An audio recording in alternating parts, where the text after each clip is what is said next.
मेरे बाबा अपनी जवानी में ही फौत हो गए थे। मेरे दादा एक मालदार आदमी थे और उनका एक ही बेटा था। इस वक्त मैं सिर्फ 8 बरस की थी। मेरी माँ ने दूसरी शादी नहीं की और अपनी जिंदगी सिर्फ हम 2 बहनों के नाम कर दी। एक दिन कामी हमारा मुलाजिम एक बच्चा जो तकरीबन 10 साल की उम्र का था को अपने साथ लाया और बताया कि ये बाहर खड़ा रो रहा था। इसका नाम मुश्ताक था। मुश्ताक ने बताया कि वो अपने माँ बाप के साथ मेला देखने बहुत दूर के किसी गांव से आया था, लेकिन वो भटक गया और काफी दिनों से इसी तरह भटक रहा है।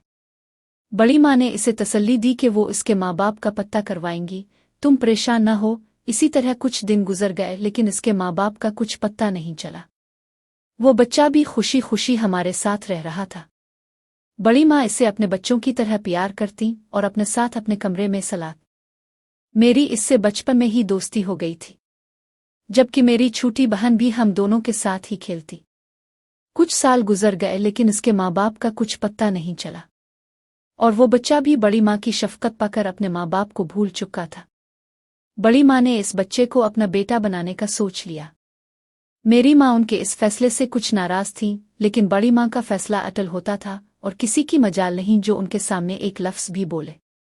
इस दिन से मुश्ताक को सब इस हवेली का ही फर्द समझते हैं और बड़ी माँ तो मुश्ताक से इतना प्यार करती है जैसे वो उनका अपना सगा बेटा हो। मुश्ताक, मैं और नाज़ो मेरी छोटी बहन, हम तीनों बचपन से ही साथ खेले कूदे थे और जब मैं 15 बरस की हुई तब से मुश्ताक मेरी सोचों में बस गया था। हवेली में मेरा दिल नहीं लगता था उसके बगैर। मैं हर वक्त साया की तरह उसके साथ रहती और वो भी मेरे बगैर उदास सा रहता था। वक्त बड़ी तेजी से गुजरता रहा और बड़ी माँ ने मुश्ताक के माँ बाप को ढूंढने की कोशिश भी तर्क कर दी थी। मुश्ताक जब 18 बरस का हुआ तो मैं 16 साल की हो चुकी थी। अब वो मुझसे कुछ दूर दूर रहने लगा था। इसे अच्छी तरह पता था कि वो किसी गरीब का बेटा है और इसे अपनी औकात में रहना चाहिए, लेकिन बड़ी माँ ने आज तक ये बात नहीं सोची और वो तो बस इसे अपना पोता मानती थी। मैंने भी कभी इसे इस हवेली से अलग नहीं समझा। हवेली का हर शख्स ये बात जानता था कि मुश्ताक बड़ी माँ को रास्ते में मिला था, जिसे उन्होंने अपना बेटा और पोता बना लिया है। मैं अब 16 साल की खूबसूरत दोशीज़ा में बदल चुकी थी। मेरा कोमल नाजुक बदन, जिसने कभी सख्त ज़मीन पर कदम भी नहीं रखे थे, इतनी ऐशो आराम की ज़िंदगी ने मुझे और भी नाजुक और हुसैन कर दिया था। सूरज की रोशनी को भी मेरे जिस्म को छूने के लिए कई दिन लग जाते थे, लेकिन मेरे अंदर तो जिस सूरज की आग जल रही थी वो तो बस मेरी जान, मेरा सब कुछ, जिसे मैं बहुत चाहती थी और उसके लिए सब कुछ करने को तैयार थी, वो था मेरा मुश्ताक। मुश्ताक एक इंतहाई सख्त जिस्म का मालिक था जो हर वक्त बड़ी माँ के कामों में लगा रहता। इसकी जवानी को देखकर बड़ी माँ ने भी अपने कंधों से कुछ जिम्मेदारियां उतार कर मुश्ताक के कंधों पर रख दी थीं, जिन्हें मुश्ताक अच्छी तरह और अहसन तरीके से अंजाम देता। मुश्ताक के जिम्मे जहां और काम थे, वहां एक काम मुझे कॉलेज छोड़कर आना और फिर वापस लाना भी था। मुझे बहुत अच्छा लगता जब वो मेरे साथ गाड़ी में बैठता। मैं पीछे बैठने की बजाय हमेशा आगे इसके साथ बैठती। वो मुझे हमेशा कहता, बीबी जी पीछे बैठ जाएं, आपको यूं मेरे साथ अगली सीट पर बैठना जेब नहीं देता। मैं उसके मुंह से बीबी जी ओं का लफ्ज़ सुनकर तनक जाती। वो जो मेरी सोचों का महवर है, जिसके अलावा मैं कुछ और सोचती ही नहीं, वो जब मुझे उन अल्फाज से पुकारता, मेरे तन बदन में आग लग जाती। हमारी लड़ाई अक्सर उन्हीं बातों पर होती। बड़ी माँ को अच्छी तरह मालूम था कि हम दोनों में कितनी लड़ाई होती है। वो हमारे बीच इस नोक झोंक को भाई बहन का प्यार समझती, लेकिन मुश्ताक और मैं ऐसा नहीं सोचते थे। वो अपने आप को इस घर का खादिम समझता था और मैं इसे अपने जिस्म और सोचों का मालिक समझती थी। अक्सर मैं कॉलेज जाते वक्त अपना हाथ मुश्ताक के हाथ पर रख देती, जिसे वो झटक कर पीछे कर देता और मैं दोबारा रख लेती। मैं इसके जितना करीब आना चाहती, वो मुझसे इतना ही दूर जाता। लेकिन मैं भी अपने बाप की जिद्दी औलाद थी और हर तरह से मुश्ताक को अपना बनाना चाहती थी, लेकिन वो बड़ी माँ के एहसानों तले दबा हुआ था। ऐसा सोचना तो दूर, मेरी तरफ इस तरह से नज़र उठाकर भी नहीं देखता था। जैसे जैसे वक्त गुजर रहा था, मेरे जिस्म की बनावट बदलती जा रही थी।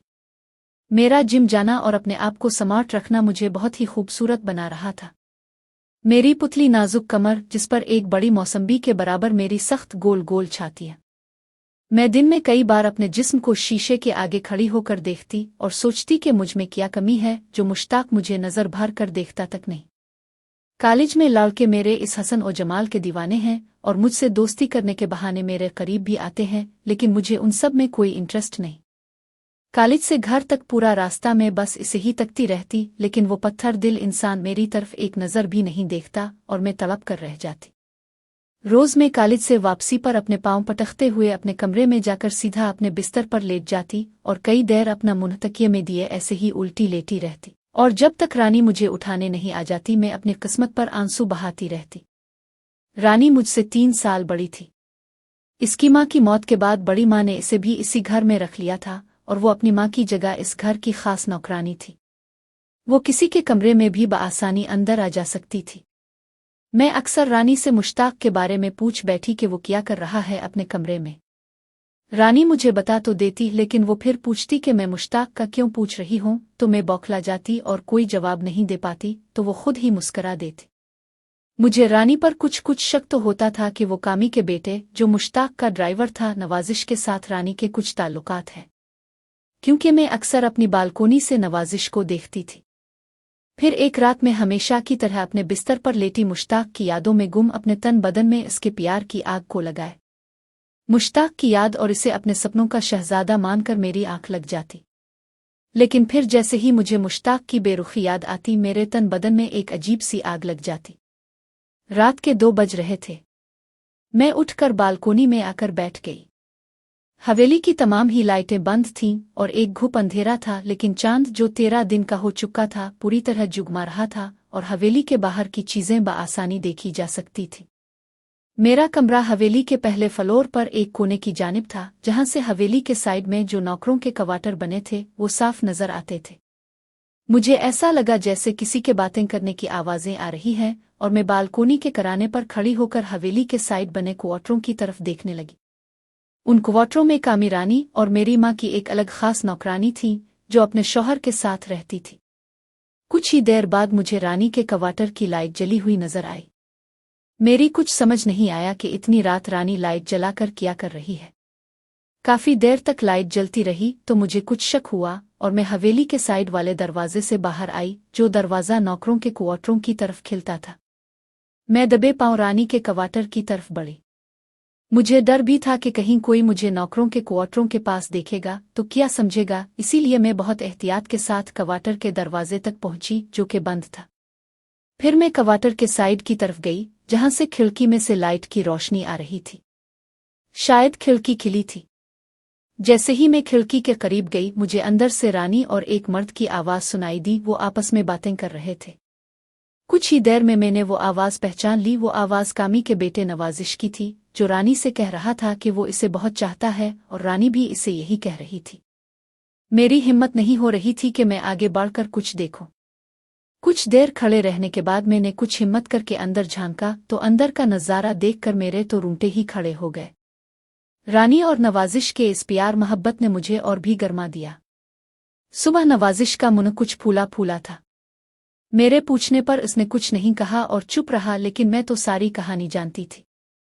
फिर जब रानी मेरे सामने आई तो वो भी कुछ बुझी बुझी थी। मैंने रानी से भी पूछा, लेकिन इसने भी कुछ न कहा और बस इतना कहा कि कल रात नींद पूरी नहीं हुई इसीलिए।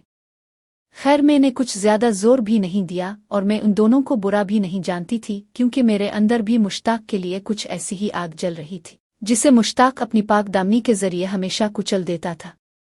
मेरे साथ ये सब कुछ करना तो बहुत दूर की बात थी, वो तो मेरी तरफ एक प्यार भरी नजर से भी नहीं देखता था।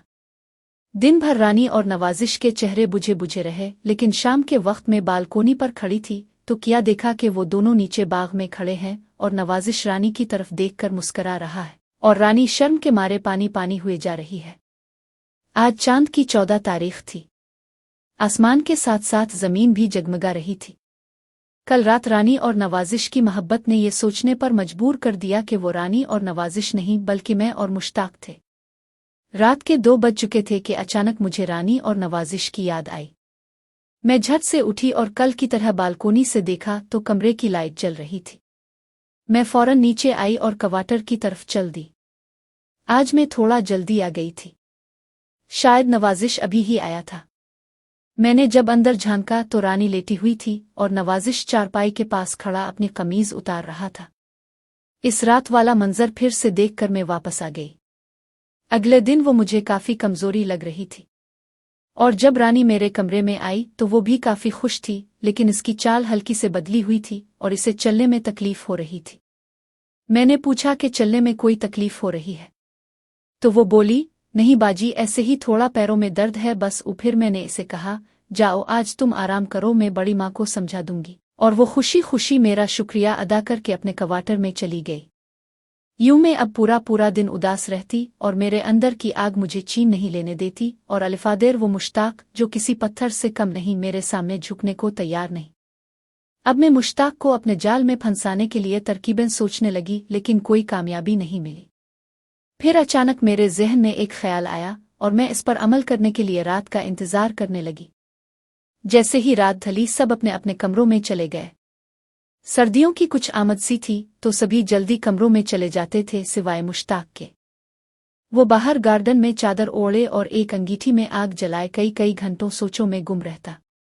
आज रात भी वो इसी तरह बैठा था, लेकिन आज कुछ सर्दी ज्यादा थी, तो रात 12 बजे के करीब बड़ी माँ ने मुश्ताक को आवाज दी और कहा, बेटा आज कुछ ज्यादा सर्दी है, तुम भी अपने कमरे में चले जाओ, बीमार हो जाओगे। मुश्ताक जो बड़ी माँ की एक एक बात सर झुकाकर सुनता था, इस बात पर भी सर हिलाकर मुंह से जी कहकर अंगीठी में लगी आग बुझाकर अपने कमरे में चला गया। और यूं मैंने बड़ी माँ की इस मेहरबानी पर जो उन्होंने मुश्ताक को इसके कमरे में भेजकर मुझ पर की, उनका दिल ही दिल में शुक्रिया अदा किया। अब तकरीबन रात के 1 बजे मैं अपने कमरे से बाहर निकली और सीढ़ियों से उतरकर नीचे आई और मुश्ताक के कमरे की तरफ जाने लगी, जो राहदारी से होता हुआ सबसे आखिर में था।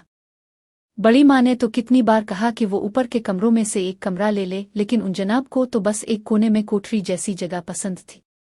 और वो अक्सर बड़ी माँ से कह देते, माँ मुझे मेरा कमरा बहुत पसंद है और मैं इसी में खुश हूँ, तो बड़ी माँ भी दोबारा से कुछ ना बोलती।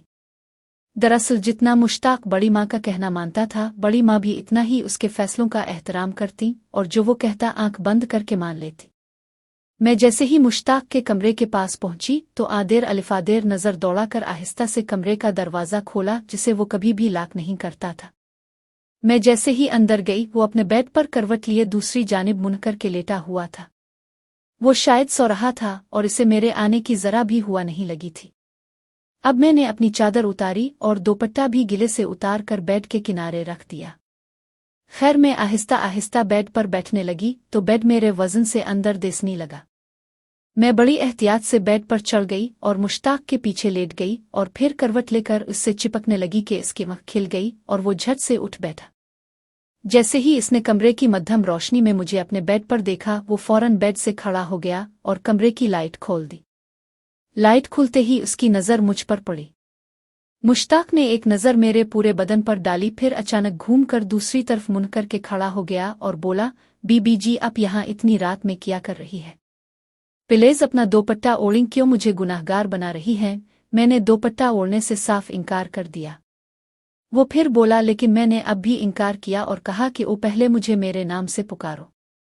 मुझे बीबी जी के लफ्ज़ से सख्त नफरत है और वो भी खास तौर पर तुम्हारे मुंह से। वो कुछ देर खामोश रहा और फिर बोला, प्लीज माही, इसके मुंह से अमाही का लफ्ज़ सुनना था कि मैं बेड से उतरी और पीछे से इसकी बाहों में हाथ डालकर उससे चिपक गई। मेरे हाथ उसके सीने को जैसे ही पकड़ने लगे, इसने एक झटके से मेरा हाथ छुड़ाया और मुझसे आगे हो गया और फौरन ही पीछे मुड़ गया। इसकी नज़र एक बार फिर मेरे चेहरे पर पड़ी। मैं एक बार फिर से इसके नज़दीक जाने लगी तो वो और पीछे हट गया, लेकिन मैं ना रुकी और आगे बढ़ती गई। मुश्ताक पीछे हटता रहा और अचानक मैं भागी तो वो भी झट से पीछे हुआ, तो इसका पांव कालीन में फंसा और वो पीछे पड़े सोफे पर जा गिरा और मैं भी इस पर चढ़ गई। मुश्ताक ने मुझे पीछे किया और एक जोरदार थप्पड़ मेरे मुंह पर मारा, जिसके निशान फौरन ही मेरे गाल पर नजर आने लगे। अब तो मेरे होश ही उड़ गए थे और जहां मुझे पर प्यार मोहब्बत का भूत सवार था, वहीं अब मेरा सारा नशा उतर गया। मैं मुश्ताक से दूर खड़ी अपने गाल पर हाथ रखे इसे झूरने लगी और कुछ ही लम्हे में मेरे गालों पर आंसुओं की एक लंबी कतार बंध गई।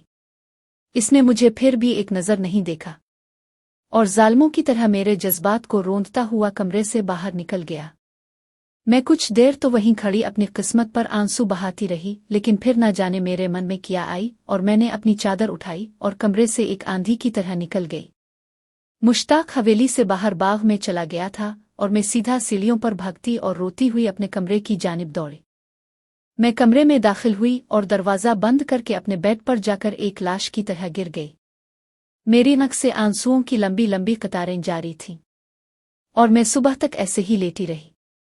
सुबह जब रानी मेरे कमरे में आई तो मैं बेहोश जमीन पर पड़ी थी। वो भागी भागी बड़ी माँ को बिला लाई और साथ ही मुश्ताक जो हवेली से बाहर निकल रहा था, इसने जब ये सुना तो वो भी बड़ी माँ के साथ भागा भागा मेरे कमरे में आया। रानी और मुश्ताक ने मुझे पकड़कर उठाया और बेड पर लुटाया। बड़ी माँ ने रानी को कहा, नवाजिश से गाड़ी निकालने को बोलो, और मुश्ताक से कहा कि वो मुझे गोद में उठाकर गाड़ी तक ले आए, और वो ये कहकर खुद नीचे को उतर आए। अब कमरे में मुश्ताक और मैं अकेले थे। वो मेरे चेहरे को देखकर दिल में कह रहा था, आखिर तुमने ऐसा क्यों किया? क्यों तुम मेरी इज्जत के पीछे पड़ी हो? वो मुझसे खफा लग रहा था। मैंने इससे कहा, क्या तुम मुझसे नाराज हो? तो वो कुछ ना बोला। फिर मैंने दोबारा पूछा तो वो मुझ पर चला पड़ा कि आखिर मैं अपने आप को समझती क्या?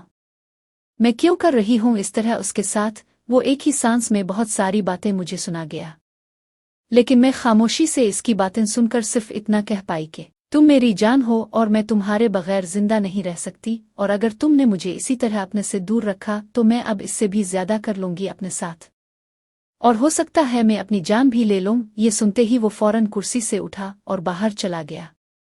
इसने कमरे का दरवाज़ा काफी जोर से बंद किया, जिसमें इसके गुस्से का इजहार था। अब मैं भी बेड पर बैठी अपना सर अपने घुटनों में रख कर रोने लगी। वो रात भी मैंने रोते रोते गुजारी।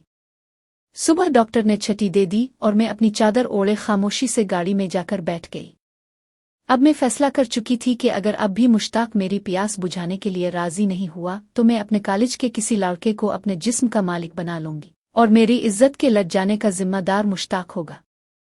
रास्ते में हम दोनों खामोश रहे और कुछ दूर जाकर मैंने मुश्ताक से कह दिया कि अगर आज रात तुम मेरे कमरे में नहीं आए तो कल का दिन मैं कॉलेज के किसी लड़के की बाहों में गुजार दूंगी और उसके जिम्मेदार तुम होगे। मेरे मुंह से ये अल्फाज सुनकर ना जाने मुश्ताक को क्या हुआ, और उसने तेज रफ्तार गाड़ी को एकदम ब्रेक लगा दी, और अगर मैंने सीट बेल्ट नहीं बांधा होता तो मेरा सर सामने जाकर लगता। मुश्ताक ने गुस्से से मेरी तरफ देखा, लेकिन मैं अब फैसला कर चुकी थी। मुश्ताक ने जब मेरी आंखों में उतरते बगावत के खून को देखा तो इसकी आंखों में कुछ नरमी आ गई और उसने अपना चेहरा दूसरी तरफ करके गाड़ी से बाहर देखने लगा, और न जाने क्या सोचकर दोबारा गाड़ी चला दी। कुछ ही देर में हम घर पहुंच गए, और गाड़ी से उतरते वक्त मैंने एक बार फिर इसे कहा कि मैंने जो कहा है वो मैं करके दिखाऊंगी, क्योंकि मैं भी अपने बाप की एक जिद्दी औलाद हूं और मेरी रगों में अब तुम जैसे जिद्दी का खून भी दौड़ रहा है। इतना कहकर मैंने गाड़ी का दरवाज़ा इस जोर से बंद किया कि हवेली के अंदर तक इसकी आवाज़ गई। मुश्ताक के पास अब कोई रास्ता नहीं था। वो कुछ देर गाड़ी में बैठा कुछ सोचता रहा और फिर गाड़ी से उतरकर नवाजिश को गाड़ी पार्क करने को कहा। मैं सीधा अपने कमरे में चली गई और बड़ी माँ और माँ भी वहीं आ गईं और मेरी तबीयत पूछने लगे तो मैंने कह दिया, अब ठीक हूँ और कल तक बिल्कुल ठीक हो जाऊंगी। कुछ देर बैठने के बाद वो लोग अपने अपने काम से लग गईं और मैं बेड पर लेटी सिर्फ और सिर्फ मुश्ताक के ख्यालों में गुम रात का इंतजार करने लगी। रात होते ही वो मेरी दी गई धमकी की वजह से मेरे कमरे में आया। कुछ देर मुश्ताक मेरी आंखों में देखता रहा। आज उसकी नज़र में एक अजीब सी कशिश थी। आज वो गुस्से से नहीं बल्कि प्यार भरी नज़रों से मुझे देख रहा था। मुझे यकीन नहीं हो रहा था कि मुझे मेरा मुश्ताक मिल गया। अब मैंने भी मदहोशी में अपनी आंखें बंद की। आखिर मेरी जिद के आगे मुश्ताक ने हथियार डाल दिए, और जो मैं चाहती थी मुश्ताक वैसे ही कर रहा था। और फिर ये सिलसिला चलता रहा जब तक मेरी शादी नहीं हुई।